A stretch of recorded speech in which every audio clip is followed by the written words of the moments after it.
Tuckman vlogs के नाम से मशहूर है, एसी लाइन के ये हमारे किंग है। आपको इस लाइन में कितना टाइम हो गया काम करते? ठीक है, कहने पे आपने काम सीखा, वो कैसे आपकी जर्नी शुरू हुई इसकी? मतलब मजबूरी थी, रिलेटिव्स ने थोड़ा कुछ धोखा दे दिया था। पुराने टाइम पे सफाई करती थी दूसरों के घर। शुरुआत में उनकी बाइक पे जाता था, उनका खाना मिल जाता था, बस वही मेरी सैलरी थी। तो वहां से मेरी जर्नी शुरू हुई। तो फिर मतलब फाइनेंशियल प्रॉब्लम के कारण आप इस काम में आए? हाँ जी। तो फिर हेल्पर से टेक्नीशियन बनने में कितना? सर्दी के अंदर तो भाई यहाँ पे दाल रोटी चलेगी नहीं। फिर सर्दी आ गई तो एक सर्दी में घर बैठा। पहली बार जो है मैंने शॉप की थी।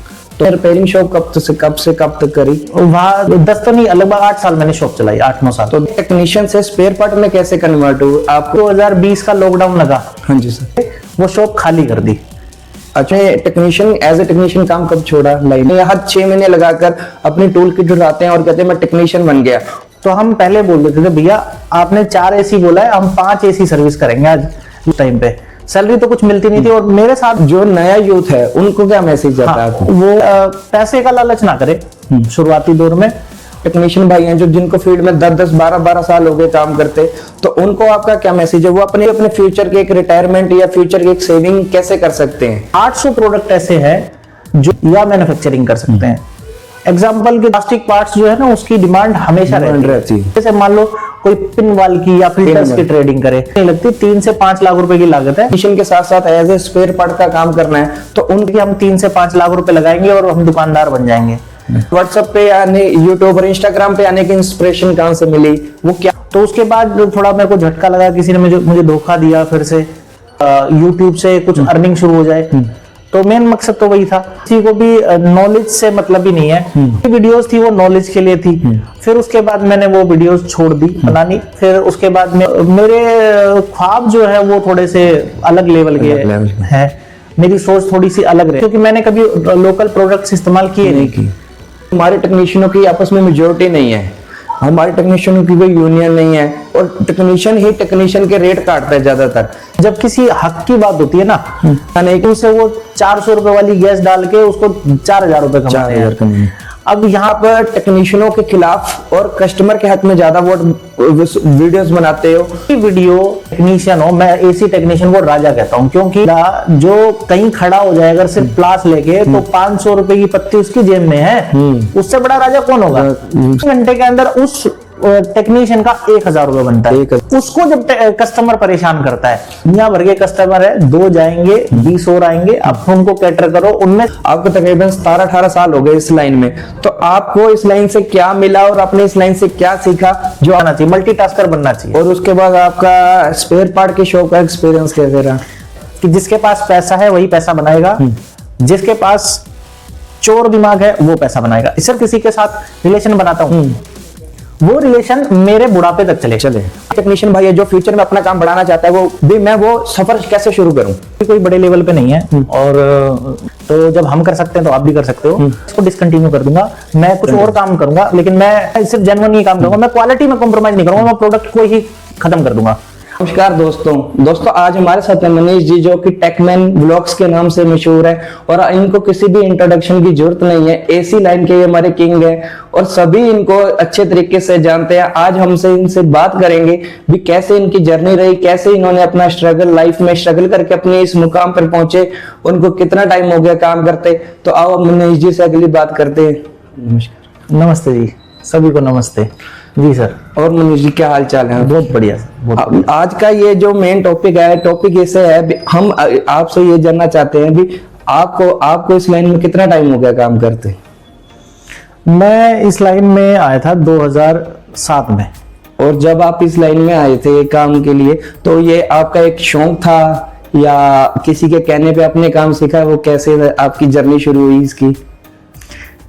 एक मतलब मजबूरी थी। अच्छा। तो मेरे पिताजी जो है वो मेंटली अनस्टेबल है। अच्छा जी। तो वो दिमाग की दवाइयाँ खाते हैं। पुराने टाइम में रिलेटिव्स ने थोड़ा कुछ धोखा दे दिया था, ठीक है जी, प्रॉपर्टी को लेके। तो उसके बाद से पिताजी ने काफ़ी झटके खाए, फिर बिजनेस नहीं चला, तो ऐसे करके वो दिमाग से बीमार हो गए। उनके साथ साथ फिर मम्मी भी थोड़ा सा दिमाग से हो गई थी मेरी, तो दोनों की कंडीशन ज़्यादा ख़राब थी। तो मेरी मम्मी पुराने टाइम पे सफाई करती थी दूसरों के घर। तो जिनके घर सफाई करती थी वो एसी का काम करते थे, एसी फ्रिज का। वो गुड़गांव में सेक्टर 23 में हुड्डा मार्केट में उनकी शॉप है। तो उन्होंने कहा कि मेरा लड़का जो है वो ऐसे ऐसे है, और तो आप उनको अपने साथ रख लो। तो उन्होंने मेरे को अपने साथ रखा। शुरुआत में उनकी बाइक पे जाता था, उनका खाना मिल जाता था, बस वही मेरी सैलरी थी। तो वहां से मेरी जर्नी शुरू हुई। तो फिर जब आपने इस काम में स्टार्टिंग करी तो एज इट इज कि आपको मतलब फाइनेंशियल प्रॉब्लम के कारण आप इस काम में आए। हाँ जी। तो फिर जैसे जैसे आपने फिर कितना काम पर कैसे अपना काम सीखा, और कैसे कहाँ से दिल्ली में काम सीखा, गुड़गांव में फिर आपने कैसे काम सीखा? मैंने गुड़गांव में लगभग 2 साल काम किया था, 2-2.5 साल गुड़गांव में काम किया। फिर उसके बाद मैंने एलजी के सर्विस सेंटर में हेल्परी की, फिर वोल्टास के सर्विस सेंटर में हेल्परी की, फिर वापस से फिर एलजी और कैरियर में आ गया। तो इस तरीके से सर्विस सेंटर्स में गया। फिर उसके बाद मैंने रीफर कंटेनर्स में काम किया, जिसमें -20 में टेम्परेचर चलता है। तो वो मैंने गुड़गांव में किया। तो जो साल था जब 2011 में वर्ल्ड कप जीती थी इंडिया, तब मैं गुड़गांव में था। गुड़गांव में गड़ी हरसरू के नाम से एक जगह है, वहां पे आईसीडी है, इनलैंड कंटेनर डिपो। ठीक है सर। वहां पे कंटेनर्स के अंदर फ्रीजर लगे होते हैं, ठीक है, 3 फेज के, वो मैं ठीक करता था वहां तो वहां पे आप एज ए हेल्पर थे या एज ए टेक्नीशियन थे? वहां पे मैं पहले एज ए हेल्पर रहा, क्योंकि मैं गया था हाई वाल घरेलू अप्लायंसेस से मैं सीधा 3 फेज कमर्शियल्स में गया था। ठीक। तो वहां पे लगभग मैं 3-4 महीने हेल्पर रहा, फिर मैं टेक्नीशियन हो गया था वहां पे। तो फिर आपके आगे की जर्नी, फिर आपने टेक्नीशियन एज ए टेक्नीशियन कितना टाइम काम किया, और आपको हेल्पर से टेक्नीशियन बनने में कितना टाइम लगा? हेल्पर से टेक्नीशियन बनने में मुझे लगभग 3.5 साल लगे थे। ठीक है। 3.5 मतलब जिसमें 2 साल 2.5 साल तक तो मुझे 1 रुपए भी नहीं मिला। 2.5 साल तक तो मैंने मतलब फ्री में तंगी में काम सीखा। फिर उसके बाद 2.5 साल के बाद मेरी जो पहली सैलरी थी वो 1400 रुपए थी एलजी में। 1400 रुपए में दिल्ली में। वो सन 2000 वो सन होगा सर कि लगभग 2010 के आसपास की बात, 2009 के आसपास। और फिर उसके बाद आपने एलजी में एज ए टेक्नीशियन जॉब करी, तो वहां पे नहीं, मैं 2011 तक जो है वो मैं हेल्पर ही रहा। ठीक है। 2007 में आया था मैं लाइन में, और 2011 में हेल्पर मैं वहां था गड़ी हरसरू में। लेकिन मैं उससे पहले टेक्नीशियन बन गया था। मैं हाई वॉल स्प्लिट एसी लगाता था एलजी के अंदर, एलजी और कैरियर के एसी लगाता था, वहां पे मैं टेक्नीशियन था। ठीक है। लेकिन सर्दी के अंदर जो है ना, इस लाइन में थोड़ा काम कम हो जाता है। और क्या होता है कि पहले जो सर्विस सेंटर होते थे वहां पे लोगों को निकाल देते थे। जो जूनियर जो होते हैं, जो सीनियर्स होते हैं उनको तो रखते हैं, लेकिन जूनियर्स को निकाल देते हैं। हेल्पर हो गया जो सीनियर, मतलब जो नए टेक्नीशियन बनते हैं उनको निकाल देते हैं। तो वहां से थोड़ा निकलने की बातचीत चल रही थी। तो मुझे लगा कि सर्दी के अंदर तो भाई यहाँ पे दाल रोटी चलेगी नहीं। तो वहां पे सैलरी थी मेरी जो है 2800 रुपए सैलरी थी मेरी। ठीक है। As a technician. हाँ जी। फिर उसके बाद मैंने 3000 रुपए में एज ए टेक्नीशियन वहां से सर्दी आने तक छूट गया था मेरा काम। फिर मैंने सर्दी के अंदर गड़ी हरसरू के अंदर मैं गया, जहाँ पे इनलैंड कंटेनर डिपो के अंदर कंटेनर्स ठीक करता था, रीफर कंटेनर। तो फिर वहां पे आपने कितना समय काम किया? वहां पे सर मेरी सैलरी थी 2900 रुपए, 2900 रुपए, और उसमें मेरे को 1000 रुपए के कूपन मिलते थे खाने के। ठीक है। तो मतलब 1000 के तो नहीं, 30 रुपए का एक कूपन मिलता था। तो वो कूपन जो है मैं कैश कर लेता था। तो 3900 रुपए मेरे को सैलरी पड़ती थी। खाना मैं घर से ले जाता था। और वहां पे आपने कितना समय लगाया? वहां पे मैं रहा लगभग 1.5 साल रहा। तो उसके बाद फिर आप वापस सर्विस सेंटर में आए एलजी? हाँ, वहां से फिर नहीं आया। वहां से फिर 2013 में के आसपास आया था मैं। 2012 के एंड में, 13 के शुरुआती दिनों में आया था। और वहां से आने के बाद मैंने कुछ दिन अपनी लोकल कंप्लेंट्स की, क्योंकि वहां से जब मैं आया था तो गर्मी में आया था मैं, गर्मी में वापस। और गर्मी में जैसे मैं नौकरी भी करता था, घर के आसपास के किसी के फ्रिज कर दिए, किसी की वॉशिंग मशीन ठीक कर दी। तो पार्ट टाइम काम करते थे। ऐसे कुछ लोग बहुत हो गए थे जो कि अपना पर्सनल काम मतलब मैं कर लेता था। तो 3-4 महीने थोड़ा सा काम का जोर रहा, तो मैंने कुछ सोचा नहीं। फिर सर्दी आ गई, तो एक सर्दी में घर बैठा, नेक्स्ट गर्मी के अंदर मैंने पहली बार शॉप डाली थी, द्वारका मोड़ के पास है जगह एक रामा पार्क, वहां पे पहली बार जो है मैंने शॉप की थी। तो फिर वो आपने शॉप कितने समय वो एज ए वहाँ पे रिपेयर शॉप थी आपकी? रिपेयरिंग। तो वो आपने रिपेयरिंग शॉप कब से कब तक करी? वहाँ तो रामा पार्क में मैं 3 साल रहा। ठीक है सर। फिर उसके बाद मैं उससे 2 गली छोड़ के एक डीके रोड है। ठीक है सर। डीके रोड के बाद जो है एक डाकघर वाली गली है, तो उसमें फिर 3 साल वहां रहा। तो ऐसे कर करके मैं लगभग 10 साल मैंने, मतलब 10 तो नहीं, लगभग 8 साल मैंने शॉप चलाई, 8-9 साल। तो दोस्तों अभी तक ये थी जो हमारे मनीष भैया ने अभी तक जो जर्नी थी उनकी थी। अब इनसे हम ये सवाल पूछेंगे भी आपने टेक्नीशियन से स्पेयर पार्ट में कैसे कन्वर्ट हुए? आपको आने की सोचा या आपको किसी ने राय दी? 2020 में जब लॉकडाउन लगा था, ठीक है, तो उससे पहले 2019 में मैंने स्पेयर पार्ट की शॉप की थी। ठीक है सर। शॉप कहाँ पे? डीके रोड पे। डीके रोड पे। हाँ जी। तो क्या हुआ कि जैसे ही 2020 का लॉकडाउन लगा, हाँ जी सर, तो 1 महीने का तो मैंने किराया पास से दिया क्योंकि बंद थी दुकान। फिर उसके बाद जो है एक दिन मैंने बड़ी मुश्किल से टेम्पो वेम्पो का जुगाड़ करके वो शॉप खाली कर दी। अच्छा, वो आपने शॉप कितने समय करी? वो शॉप मैंने लगभग 1-1.5 महीने की थी और एकदम से लॉकडाउन लग गया। हाँ जी, मार्च में लॉकडाउन लगा था, मैंने जनवरी के एंड में मैंने शुरू करी थी। और जब आपने स्पेयर पार्ट की शॉप ली थी तो आप उसके साथ फील्ड में वर्क करते थे? हाँ, technician, as a technician field work में। और फिर आपकी वो वर्क टेक्नीशियन शॉप कैसे, कौन ऑपरेट करता था? वो मेरे पिताजी बैठते थे। अच्छा, आपके पिताजी। और फिर आपने टेक्नीशियन शॉप फिर आपने टेक्नीशियन एज ए टेक्नीशियन काम कब छोड़ा लाइन में? एज ए टेक्नीशियन तो मैं अभी भी करता हूँ, मतलब अब प्रॉपर फील्ड में तो नहीं करता हूँ, लेकिन अभी भी मैं करता हूँ काम। मतलब अगर कोई, जैसे कोई पड़ोसी है या कोई जानने वाला है, वो नहीं करा रहा है किसी से या रिक्वेस्ट करता है, तो मैं चला जाता हूँ। तो अब आप किन किन प्रोडक्ट में डील कर रहे हो और स्पेयर पार्ट की शॉप कंटिन्यूअसली सभी स्पेयर कर रहे हो या नहीं कर रहे? क्योंकि हमारे बहुत से व्यूअर्स ये जानना भी चाहते हैं कि जैसे हर किसी का भी होता है भी, अगर आपसे जुड़े आपके वीडियोस देखते हैं जो आप जेन्युइन प्रोडक्ट बेचते हो, तो उनको ये भी होता है कि हम सभी प्रोडक्ट मनीष जी से ही लें। तो अब फिलहाल आप कौन से प्रोडक्ट में डील कर रहे हो? मैं अभी तो फिलहाल बड़े सिलेंडर्स में डील करता हूँ, रेफ्रिजरेंट के गैस कैंस में डील करता हूँ, और ब्रीजमैन ब्यूटेन जो हमारा ब्रांड है उसमें, और एमपीसीएल की वायर्स में और कैपेसिटर्स में मैं करता हूँ। ये लगभग मैं सारा काम उसी में करता हूँ जिनका बिल्स मिल जाता है। और मनीष जी, एक सवाल आपसे ये है कि जो आजकल के जो हमारे पिछले 2-3 सालों से हमारी फील्ड में, खासतौर हमारी फील्ड में ये क्वेश्चन आया हुआ है भी, जो नए लड़के आते हैं वो 2 महीने 3 महीने या हद 6 महीने लगाकर अपनी टूल किट उठाते हैं और कहते हैं मैं टेक्नीशियन बन गया। और वो आते ही एक तो चलो खर्चा मांगते हैं, और अब वो जमाना जब पुराना था, जब उस जमाने में मोबाइल नहीं था, इतना खर्चा नहीं था, पर चलो एक बेसिक खर्चा तो सभी को चाहिए। पर जो 6 महीने में अपने आप को सोचते हैं हम टेक्नीशियन बन जाएंगे, और आप कह रहे हो मुझे एज ए 4 साल, मुझे 2.5 से 4 साल में हेल्पर रहा, तो उनके लिए आपका क्या मैसेज है? हमारे टाइम में तो क्या होता था कि जैसे हम उस चीज को ज्यादा खुशी समझते थे जिस दिन हमारे जो उस्ताद जो भैया थे, वो जिस दिन हमें ये कह देते ना कि आज तुम दोनों जाओगे वो गीजर खोलने, उस चीज को हम अपनी सैलरी समझते थे कि हमारी तनख्वाह है। और जैसे ही हम कहीं पे सर्विस करने जाते थे तो हम पहले बोल देते थे भैया आपने 4 एसी बोला है, हम 5 एसी सर्विस करेंगे आज, लेकिन कल जो है ना एक फ्रिज में गैस चार्ज हम खुद करेंगे। तो ये हमारे अंदर होड़ लगती थी उस टाइम पे। सैलरी तो कुछ मिलती नहीं थी, और मेरे साथ जो मेरा 1 महीना सीनियर जो थे, उनको भी सैलरी तो नहीं मिलती थी, उनको 700 रुपए मिलते थे। वो 700 रुपए पॉकेट मनी, वो किराया मिलता था, किराया मिलता था। वो क्या करते थे, जिनको 700 रुपए मिलते थे वो अपनी साइकिल लेके आते थे, तो वो 700 रुपए वो बचा लेते थे।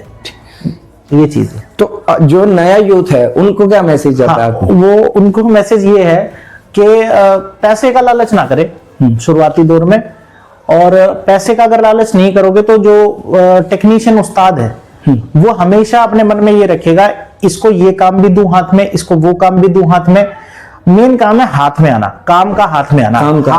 जितना हाथ से काम गुजरेगा उतना ज्यादा पकता चला जाता है कोई भी टेक्नीशियन जो होता है। और वैसे भी देखो, जितना समय, जितना जैसे जैसे हेल्पर पुराना होता है और जितना उसको टाइम लगेगा उतना ही वो टेक्नीशियन एक अच्छा बनता है। तो और एक चीज और है, जो नए जो हमारे जो टेक्नीशियन भाई हैं, जो जिनको फील्ड में 10-10 12-12 साल हो गए काम करते, तो उनको आपका क्या मैसेज है? वो अपने आप को कैसे अपडेट कर सकते हैं लाइफ में? वो अपने टेक्नीशियन लाइफ के टाइम के साथ साथ और प्रोडक्ट क्या जोड़ सकते हैं कि ताकि वो भी अपने फ्यूचर के एक रिटायरमेंट या फ्यूचर की एक सेविंग कैसे कर सकते हैं? क्योंकि तकरीबन जो हमारे जो पुराने टेक्नीशियन जो 10-10 12-12 साल, जैसे मुझे खुद फील्ड में 15 साल हो गए काम करते, तो जब फ्यूचर की सोचते हैं, तो जैसे आपने धीरे धीरे स्टेप उठाया, तो आपने कैसे स्टेप उठाया ताकि फ्यूचर में भी सभी अपना एक छोटा सा स्टेप उठा सकें? इसमें सर क्या है कि इस लाइन के अंदर हमारी सिर्फ एयर कंडीशन नहीं है, रेफ्रिजरेशन में रेफ्रिजरेटर्स, बड़े बड़े deep freezers, washing machine, microwave, geyser, ऐसे तमाम मिला के लगभग 8 प्रोडक्ट है। 8 प्रोडक्ट्स के अंदर 800 प्रोडक्ट ऐसे हैं जो कि हम या तो ट्रेडिंग कर सकते हैं या मैन्युफैक्चरिंग कर सकते हैं। एग्जाम्पल के तौर पे, जैसे मैं शायद किसी के दिमाग में ये आ जाए तो बहुत बड़ी बात है, और अगर वो इसको इम्प्लीमेंट करता है तो बहुत अच्छा काम कर सकता है।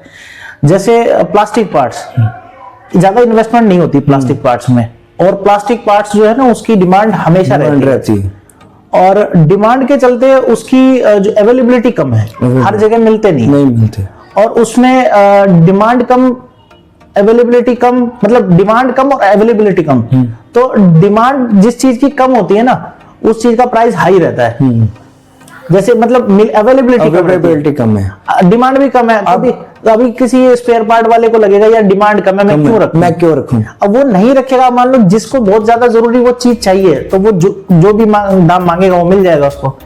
अब बात यहाँ ये आती है कि अगर कोई ट्रेडिंग करे प्लास्टिक पार्ट्स के अंदर, इसी तरीके से मान लो कोई पिन वाल की या फिल्टर्स की ट्रेडिंग करे, इसी तरीके से मान लो कोई सर्विस कवर्स की ट्रेडिंग करे, तो ऐसे 800 प्रोडक्ट्स हैं जिसको मान लो एक एक 2-2 प्रोडक्ट भी कोई पकड़े तो उसमें ज्यादा लागत नहीं लगती, 3 से 5 लाख रुपए की लागत है, और वो अच्छा काम कर सकता है दूसरे दुकानदारों को बेच के। दूसरे दुकान, और सपोज करो जिसके पास बजट कम है, या जिस टेक्नीशियन भाई ने अपने जहां पर मान लो उसका छोटा एरिया 2-4 किलोमीटर का एरिया है, उसने अपने एरिया के साथ टेक्नीशियन के साथ साथ एज ए स्पेयर पार्ट का काम करना है, तो उनको क्या आपकी एडवाइस रहेगी भी वो क्या क्या स्टेप उठाएं, क्या स्टेप ना उठाएं, और अपना पैसा कैसे सेव कर सकें, ताकि उनका जो अगर बाई चांस वो स्पेयर पार्ट भर ले, उनके पैसे और उनकी सेविंग को भी नुकसान ना हो?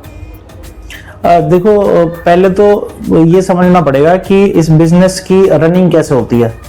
इस बिजनेस के अंदर जो है सारी गेम है अवेलेबिलिटी की। अगर आपके पास प्रोडक्ट सारे मिलेंगे तो आपके पास टेक्नीशियन आएगा, आपके पास दो प्रोडक्ट मिलते हैं, 3 प्रोडक्ट नहीं मिलते तो वो टेक्नीशियन दोबारा आपके पास नहीं आएगा। तो जो पुराने दुकानदार हैं उनके पास अगर कोई बंदा 10 बार जाता है तो वो 9 बार वहां से प्रोडक्ट लेके ही आता है। लेकिन जो नया दुकानदार है जो सोचता है कि मैं 3-4-5 लाख रुपए से शुरुआत कर लूंगा, तो वही टेक्नीशियन वहां 10 बार जाएगा लेकिन 2 ही बार सामान लेके आएगा, वो 8 बार खाली आता है। तो सबसे मेन दिक्कत ये है कि लोग सोचते हैं कि हम 3 से 5 लाख रुपए लगाएंगे और हम दुकानदार बन जाएंगे। ये बिल्कुल भूल है। 10 लाख रुपए से लेके 15 लाख रुपए तक की मिनिमम इन्वेस्टमेंट है, वो भी सिर्फ एक प्रोडक्ट में। ताकि जो हमारे टेक्नीशियन भाई 1-2 लाख रुपए इन्वेस्ट करके स्पेयर पार्ट का काम करने की सोच रहे हैं, तो मिनेश जी ने बताया मिनिमम 10 लाख की इन्वेस्टमेंट है। ताकि क्या होता है, कई बार क्या होता है, वो अपने टेक्नीशियन का काम भी छोड़ देते हैं, कॉल्स करनी छोड़ देते हैं और अपना स्पेयर पार्ट पे ध्यान देते हैं, और प्रॉपर अर्निंग नहीं आ पाती, तो उस वजह से दिक्कत आती है। और दोस्तों मिनेश जी, अगला सवाल यह है कि जैसे आप जैसे स्पेयर पार्ट डील कर रहे थे, स्पेयर पार्ट से आपने अपना ब्रांड भी लॉन्च किया, आपको यूट्यूब और व्हाट्सएप पे आने, यूट्यूब और इंस्टाग्राम पे आने की इंस्पिरेशन कहां से मिली? वो क्या मोटिव था उसके पीछे? पहले मैं बहुत अच्छे क्रिएटर्स हैं यूट्यूब पे, इंस्टाग्राम पे तो मैं अभी आया हूँ, ज्यादा टाइम नहीं हुआ मुझे।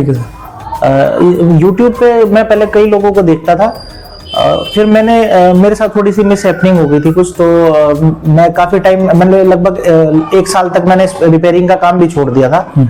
मतलब थोड़ा बहुत रिपेयरिंग करता था, प्रोफेशनल तौर पे नहीं करता था। तो उसके बाद थोड़ा मेरे को झटका लगा, किसी ने मुझे धोखा दिया फिर से। तो उसके बाद फिर मैंने YouTube पे देखा कि मुझे भी कुछ कंटेंट ऐसा बनाना चाहिए जिससे कि मैं दूसरों की हेल्प कर सकूं, या फिर YouTube से कुछ अर्निंग शुरू हो जाए। तो मेन मकसद तो वही था। फिर उसके बाद मैंने कुछ चीजें ऐसी देखी जो बाकी लोग नहीं बता रहे थे, तो उन कंटेंट को मैंने बनाया। लेकिन मैंने फिर देखा कि किसी को भी नॉलेज से मतलब ही नहीं है। उस नॉलेज से मतलब सिर्फ उसी को होगा जब जिसको उस नॉलेज की जिस टाइम पे नीड पड़ेगी। बिना नीड के कोई नॉलेज लेने को तैयार नहीं है अभी। अगर किसी को सामने कोई पुलिस वाला मिलता है तो वो हेलमेट फट से लगाएगा कि चालान ना कट जाए, लेकिन वो कभी भी अपने घर से हेलमेट लगा के नहीं चलेगा या घर से अपनी सीट बेल्ट लगा के नहीं चलेगा कि ये मेरी सेफ्टी के लिए। तो वो डर के कारण तो भले कर लेता है जरूरत पड़ने में। तो जरूरत पड़ने पे जब कोई वीडियो देखता है तो वो उसका देखना नहीं है। तो मेरी वीडियोस थी वो नॉलेज के लिए थी। फिर उसके बाद मैंने वो वीडियोस छोड़ दी बनानी। फिर उसके बाद मेरा जो स्पेयर पार्ट का काम था, मैंने अभी जो है 2021 में मैंने LG का जो है टेंडर लिया था गुड़गांव में। मैं उनके फ्रिज ठीक करता था। तो जैसे उनकी जो रीकम्प्लेट्स होती थी जो उनके टेक्नीशियन से नहीं होती थी वो मैं करने जाता था। तो कुछ टाइम मैंने वो किया, लगभग 5-6 महीने मैंने वो किया। फिर मैंने देखा कि नहीं ये गेम ऐसे चलने वाली है नहीं, क्योंकि क्या है ना कि एक बंदा एक समय में एक ही जगह रह सकता है, वो हर जगह नहीं रह सकता। और मेरे ख्वाब जो है वो थोड़े से अलग लेवल के हैं, मेरी सोच थोड़ी सी अलग रहती है। तो इसीलिए मैंने सोचा कि मैं कुछ तो ऐसा करूं कि जो मेरे पिताजी ने धोखा खाया था या जो मेरे को धोखा मिला है वो मैं रिकवर करूं किसी तरह, उसका 10 गुना करके मैं अपने घर वालों को दूं, जिससे कि मेरे घर वाले ये कहें कि पिता ने जो धोखा खाया और जो आपने धोखा खाया उसका रिकवर करके आपने आज खड़ा किया है। तो बस मेरी वो इच्छा थी कि मैं कुछ ऐसा करूं। फिर उसके बाद मैंने स्पेयर पार्ट की शॉप डाली। स्पेयर पार्ट की शॉप के अंदर भी शुरुआत से मेरा मन में ही रहता था, क्योंकि मैंने कभी लोकल प्रोडक्ट्स इस्तेमाल किए नहीं। तो ओरिजिनल मैंने प्रोडक्ट्स रखे, तो वो चिक बाजी बहुत होती थी। 10 रुपए 100 रुपए वहां इतने रुपए का मिलता है, ये सब मेरी समझ में नहीं आता था। तो यहाँ से फिर मैंने स्पेयर पार्ट की शॉप डाली शुरू की। और एक सवाल मनीष जी ये है, जैसे अब हमारे कई टेक्नीशियनों का सवाल ये होता है कि हमारे टेक्नीशियनों की आपस में मेजोरिटी नहीं है, हमारे टेक्नीशियन की कोई यूनियन नहीं है और टेक्नीशियन ही टेक्नीशियन के रेट काटता है ज्यादातर। जैसे कोई टेक्नीशियन मान लो सपोज करो दिल्ली में बैठा है, उसका कोई रिश्तेदार पंजाब में या नोएडा में या कहीं और बैठा है, तो वो यह सोचता है भी मैं उसको अपने रिलेटिव को या अपने जानकर को उस प्रोडक्ट का रेट बता दूं। सपोज करो कोई आइटम 100 रुपए की है तो उसने बता देना ये आइटम 70 रुपए की आती है, तो आप 70 रुपए की आइटम में लेके डाल दो। पर वो कहीं ना कहीं वो अपना भी नुकसान कर रहा है, क्योंकि उसके साथ भी ऐसे होता है। तो उन टेक्नीशियनों को आपका क्या मैसेज है, और वो जो मेजोरिटी नहीं बनती तो उसमें आपकी क्या राय है? देखो क्या है कि जब किसी हक की बात होती है ना, तो वहां पे सबको एक रहना चाहिए। अब क्या है कि जैसे मार्केट के अंदर जो ये डुप्लीकेट गैसेस हैं, यहाँ पे सबसे ज्यादा जाने वाला बंदा वो है जो नया टेक्नीशियन है। सही बात। और जो ये नए टेक्नीशियन है वो कभी भी मेजोरिटी में आएंगे नहीं, क्योंकि उनका काम है किसी भी तरीके से जेब में पैसा लाना। जिस दिन इंसान की जेब से मतलब दिमाग से ये निकल जाएगा कि उसको जेब में पहले पैसा चाहिए, तो वो इंसान नहीं बन सकता। हमारी सोच ये रहनी चाहिए एज ए इंसान, इंसानियत के नाते कि सबसे पहले हमें इंसान बनना है।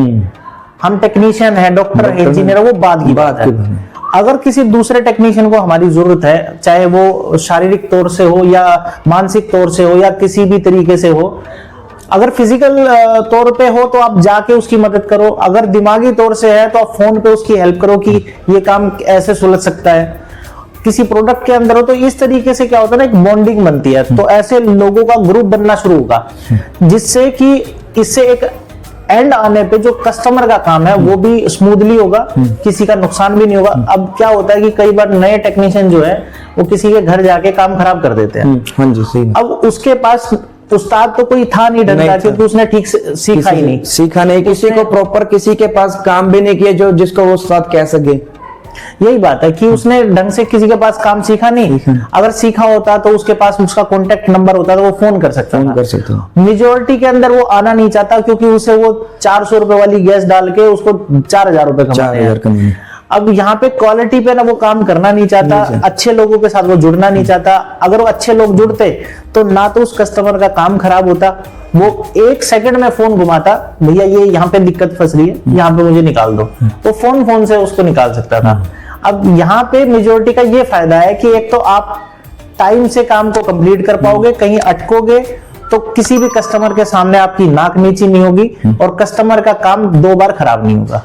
कि ज्यादातर वीडियोस में कमेंट, ज्यादातर मैंने जो पढ़ा है वो ये कमेंट होता है भी आप टेक्नीशियनों के खिलाफ और कस्टमर के हक में ज्यादा वीडियोस बनाते हो, तो उसका क्या अच्छा, उसका क्या कारण है? अच्छा, मैं आपको बताता हूँ क्या है।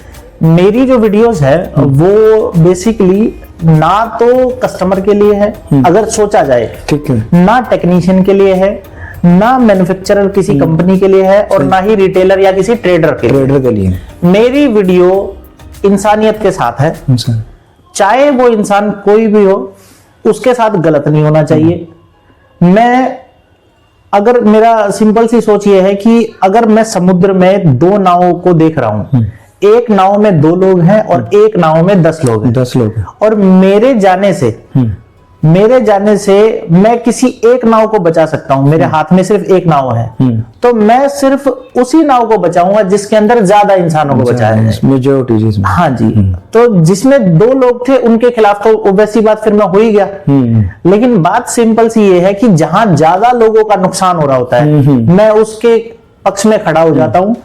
जहां पे कम लोग हैं, वो उनका फायदा है, तो मैं उनके फायदे में नहीं खड़ा होता हूं, अगर वो गलत तरीके से है। लेकिन टेक्नीशियन के लिए मैं ये कहना चाहता हूं कि जितने भी टेक्नीशियंस हैं, मैंने कई वीडियोस में लाइव में भी बोला है कि कोई भी टेक्नीशियन जिसको अच्छा काम आता हो, वो अगर नाइट्रोजन गैस से लीकेज चेक करता हो, ओरिजिनल गैस डालता हो और वैक्यूम पंप का इस्तेमाल करता हो, तो चाहे वो अपने घर से ही काम क्यों ना करता हो, एक 2x2 या 2x3 का बोर्ड लगा ले वो अपने घर के बाहर, और 200 रुपए के 300 रुपए के कार्ड छपते हैं। नहीं छपते होंगे तो भाई मैं छपवा दूंगा, आपको सपोर्ट करूंगा। अभी फिलहाल मेरा दिल्ली तक का एरिया है, क्योंकि मैं दिल्ली में रहता हूँ, मेरे पास इतना समय नहीं होता। आप लोगों ने सपोर्ट किया, मैं परमात्मा की दया रही, दृष्टि रही, तो आगे चल के मैं दिल्ली से बाहर भी जाऊंगा, तो मैं ऐसे लोगों को प्रमोट करूंगा जो लोग अच्छा काम करते हैं, जिसका मैं कभी भी नहीं कहता मैं उनसे कोई पैसा लूंगा।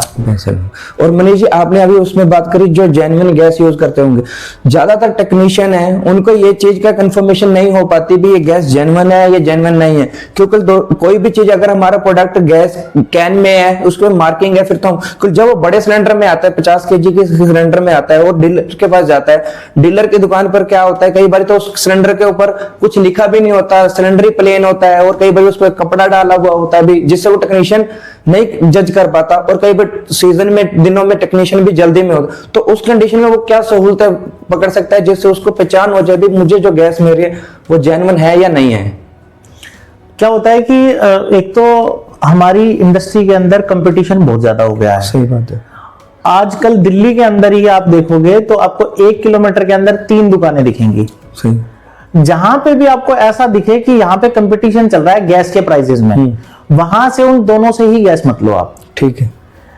यहाँ पे जैसे क्या होता है कि कोई बंदा कह रहा है कि मेरे यहाँ पे 200 रुपए की है, ठीक है, और कहीं पे कोई बंदा कहता है कि नहीं मेरे से तो आप जो है ना 7 रुपए में ले लो, और उसके साथ में बैठा हुआ बंदा कहता है कि नहीं मैं तो आपको 6.5 की दे दूंगा। तो जो 6.5 और 7 की दे रहा है उसे गैस ही मत लो। आप गैस उससे लो जो 10 रुपए की दे रहा है, 10 रुपए की, क्योंकि आप राजा हो, आप टेक्नीशियन हो। मैं एसी टेक्नीशियन को राजा कहता हूं, क्योंकि गर्मी के अंदर जो किसी की बूढ़े माँ बाप को पसीने से गर्मी से बचाए, जो किसी के नवजात बच्चे को, गर्मी में बच्चे सो नहीं पाते आजकल, जब गर्मी हो रही है, उनके बच्चों को सुलाता है रात में, उससे बड़ा जो है फरिश्ता कौन होगा? फरिश्ता कौन? और वो बंदा जो कहीं खड़ा हो जाए अगर सिर्फ प्लास लेके, तो 500 रुपए की पत्ती उसकी जेब में है, उससे बड़ा राजा कौन होगा?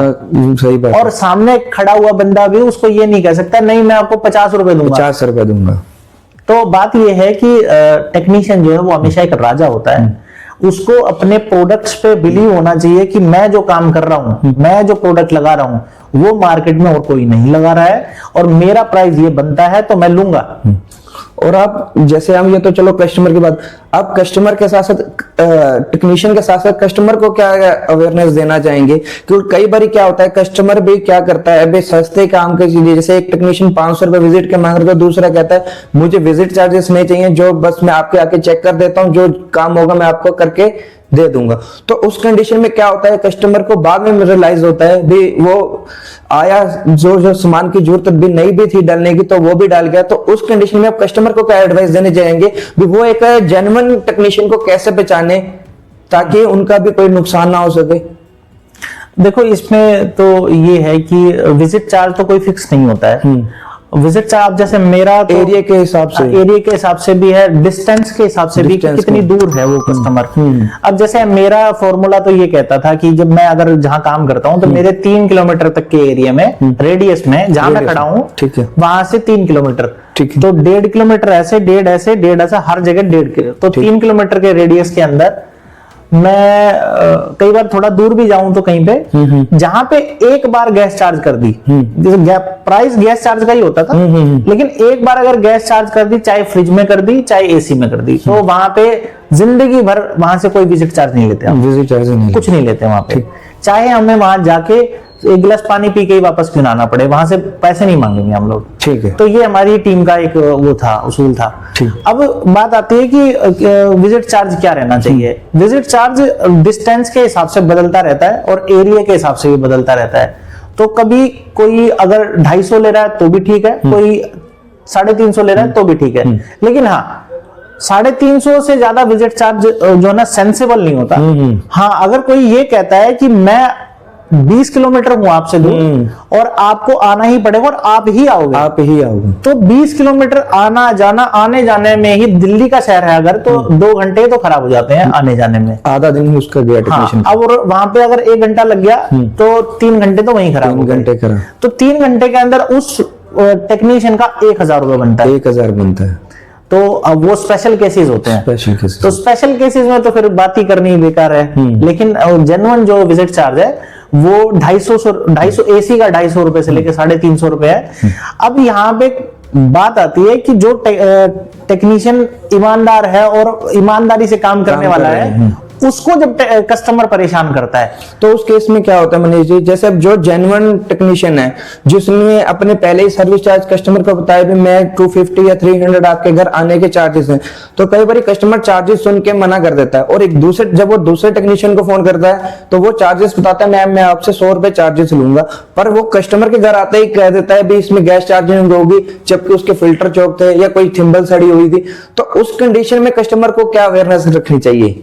देखो सर, इसमें तो जैसे अब आपने कहा कि किसी ने आप मान लो 350 रुपए मांगे, लेकिन वो कहता है कि नहीं मैं तो नहीं कराऊंगा आपसे, कोई 100 रुपए में विजिट चार्ज कर रहा है, वो मैं उसको बुला लूंगा।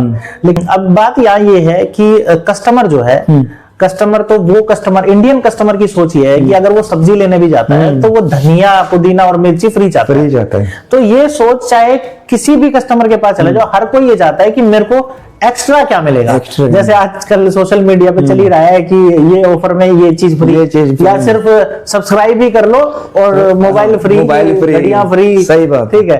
तो ये तो देखो इंडियन कस्टमर के अंदर रहेगी। बात ये है कि हमें, अगर देखो वैसे तो मैं वेजिटेरियन हूं, लेकिन एक कहावत के हिसाब से मैं बताऊं कि अगर आप समुद्र में बैठे हो तो आप हर बार कांटा फेंको और हर बार मछली पकड़ो और आपको वही मछली चाहिए जिसके लिए आपने डाला। छोड़ो ना भाई, समुद्र बहुत बड़ा है, बहुत बड़ा है। 2 लाख जाएंगी तो 2000 फिर आएंगी। तो वैसे मैं वेजिटेरियन हूं और मैं जीव हत्या के बिल्कुल खिलाफ हूं। ये बस उदाहरण के तौर पर दुनिया भर के कस्टमर है, 2 जाएंगे 20 और आएंगे, आप उनको कैटर करो, उनमें से फिर किसी को अप्रोच करो, जरूर आएंगे। और अब आपको तकरीबन, आप कह रहे हो 2007-8 से आप काम कर रहे हो, आपको तकरीबन 17-18 साल हो गए इस लाइन में, तो आपको इस लाइन से क्या मिला और आपने इस लाइन से क्या सीखा जो आप सभी हमारे जो व्यूअर्स हैं उनको मैसेज देना चाहोगे, और जो आपने गलतियां करी वो इस लाइन में गलती ना कर पाए? क्या है कि मैं कभी है ना ये सोचता था कि मेरे को नहीं, ये वायर किसी की जल गई है, स्विच जल गया तो मेरे को ठीक नहीं करने जाना। सब कुछ करो भाई, सब कुछ करो, किसी का स्विच खराब है तो भी वहां से 200 रुपए मिलेंगे, 100 रुपए भी मिलेंगे। अरे घर की सब्जी तो चलेगी, चलेगा। सर्दी के अंदर 100 रुपए भी अगर किसी का स्विच करने से मिल रहे तो ले लो ना। ये मेरी गलती थी कि मैं शुरुआत से थोड़ा इस मूड का रहा हूं कि नहीं, मैं एसी और फ्रिज और वॉशिंग मशीन करता हूं, तो मैं इन तीनों में ही काम करूं। मैंने इवन माइक्रोवेव भी बहुत रेयर ही ठीक किया होगा, वो भी सिर्फ उन लोगों का जो पर्सनल मेरे ज्यादा खास कस्टमर थे, नहीं तो मैं इन ज्यादा चीजों में घुसा नहीं। वैसे जाना चाहिए ये, मैं कह रहा हूँ कि पंखे अगर लगाने हो तो पंखे भी लगाओ, किसी का ड्रायर खराब है तो मिक्सी खराब है तो वो भी करो, प्रेस खराब है तो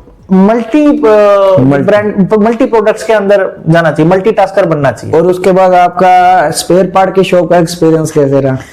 स्पेयर पार्ट की शॉप का एक्सपीरियंस ये है कि जिसके पास पैसा है वही पैसा बनाएगा, जिसके पास चोर दिमाग है वो पैसा बनाएगा। सिर्फ स्पेयर पार्ट के अंदर 2 ही लोग काम कर सकते हैं, जिसके पास बहुत अच्छा पैसा है, बैकअप पूरा है, वो पैसा कमाएगा, और जो चोर है, जो ओरिजिनल बता के अपनी नकली गैस बेचता है, वो पैसा कमाएगा। तीसरा कोई भी पैसा नहीं कमा सकता। दोस्तों अब हम मनीष जी से जानेंगे भी स्पेयर पार्ट के बाद उन्होंने जो अपना नया प्रोडक्ट ब्रेजमैन लॉन्च किया, तो उसके पीछे की क्या कहानी है, उनके माइंड में ये आइडिया कहां से आया, क्या इसका सफर है। तो अब आप सभी ने तो अभी तक ब्रेजमैन का रिव्यू देख ही लिए होंगे, और कई भाइयों ने हमारे इसको यूज भी किया, वो भी अपना कमेंट कर इसके रिव्यू जरूर बताएं भी कैसे है, ताकि दूसरे जो हमारे टेक्नीशियन है उनके रिव्यू पढ़ें, वो भी ऑर्डर कर सके। तो मनीष जी बताइए क्या रिव्यू है इसकी?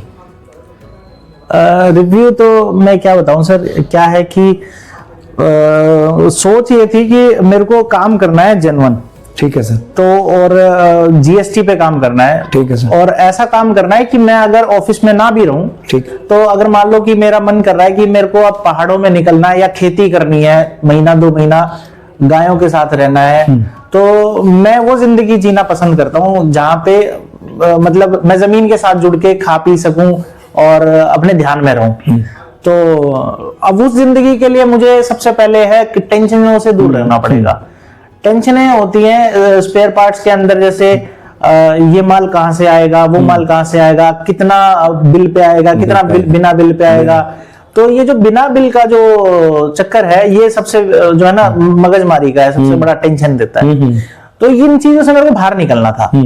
अब चैनल के ऊपर मैं प्रोडक्ट्स के रिव्यूज करता हूँ, क्वालिटी बताता हूँ, तो उसमें क्या था कि वहां से चैनल वगैरह से इतना कुछ मिलता नहीं इंस्टाग्राम किसी को कुछ नहीं देता। लोगों को लगता है कि मैं बहुत अच्छा पैसा कमा रहा हूँ, लेकिन 1 रुपए भी नहीं देता भाई कोई किसी को। सही बात है। और मेरी छोटा जो मेरे से भी बड़े बड़े क्रिएटर हैं और बढ़िया लोग हैं, उनका भी कुछ नहीं मिलता। उनको भी जो मिलता है सब कुछ मिलता है, एड से, प्रमोशन से, इन सब चीजों से पैसा मिलता है। और थोड़ा सा ये भी है कि मैं कोई ऐसा प्रोडक्ट की प्रमोशन नहीं करता हूँ जिसमें क्वालिटी में कुछ दिक्कत हो। सही बात है। और रही बात बड़े ब्रांड्स की, तो बड़े ब्रांड्स का क्या है कि मेरी एक सोच रही है सचदेवा जी शुरू से कि मैं जिसका हूँ मैं उसी का हूँ, फिर मैं किसी का नहीं हूँ। किसी का नहीं।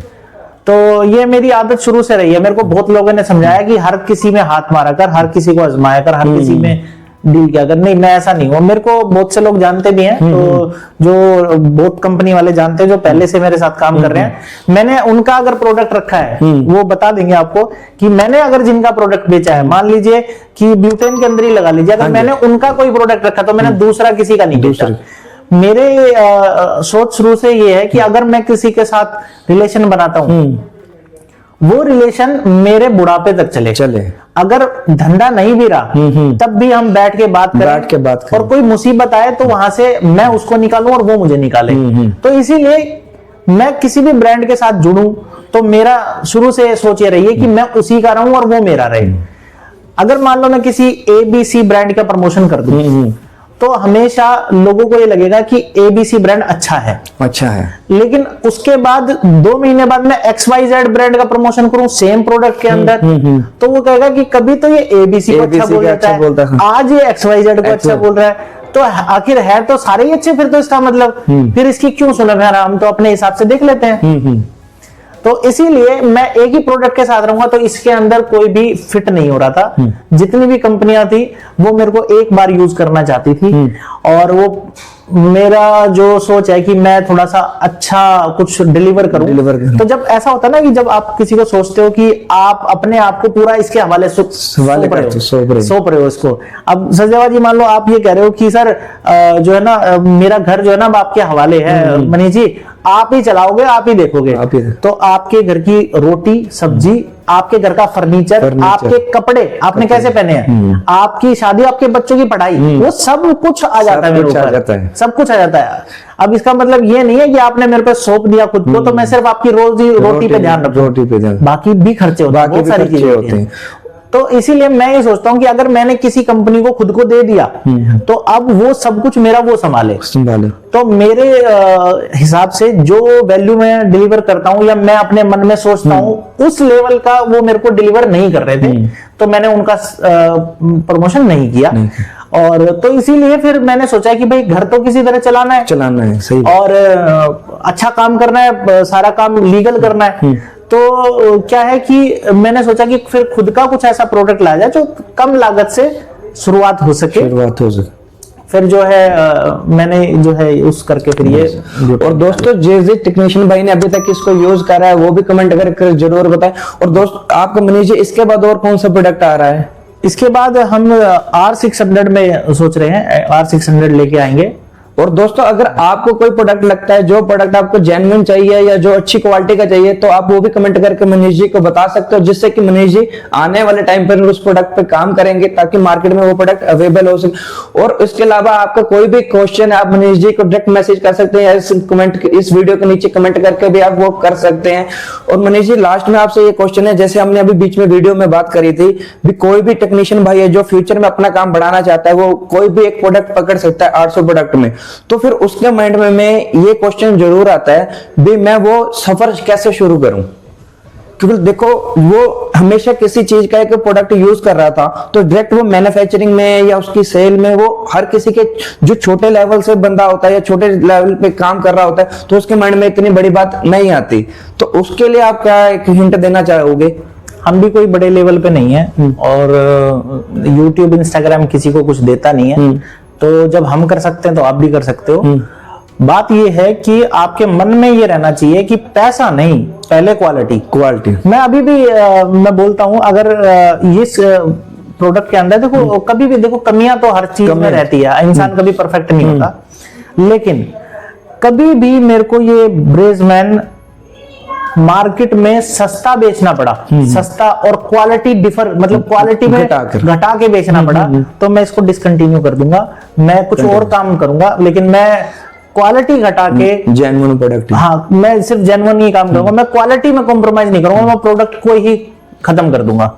अब अगर यही सोच अगर सब में रहती है कि हम क्वालिटी वाला काम करें तो मैन्युफैक्चरिंग का प्लांट डाल सकते हैं, जैसे बफर सील्स का बहुत अच्छा काम डल सकता है। मैं बता दूंगा बाद में आपको कौन से ब्रांड है, बहुत अच्छे अभी ब्रांड्स हैं जो बहुत अच्छी बफर सील बनाते हैं। सबसे बड़ा पंगा है बफर सील के अंदर, सर्दियों के अंदर टाइट हो जाती है, ठीक है, और टाइट होने के बाद वो फट जाती है, सही इसी करके। और कुछ कड़ा जो नीचे के कड़े जो होते हैं उनकी क्वालिटी अच्छी नहीं आती मार्केट में, इसीलिए आजकल सब गोदरेज की यूनिवर्सल अगर ऑप्शन ढूंढे तो अगर फिर भी अगर आप किसी प्रोडक्ट को बनाने की सोच रहे हैं या आपको कोई क्वेश्चन है तो मनीष जी को भी मैसेज कर सकते हैं। उम्मीद मनीष जी पूरी आपकी हेल्प करेंगे ताकि आप भी फ्यूचर में कोई प्रोडक्ट बना सके।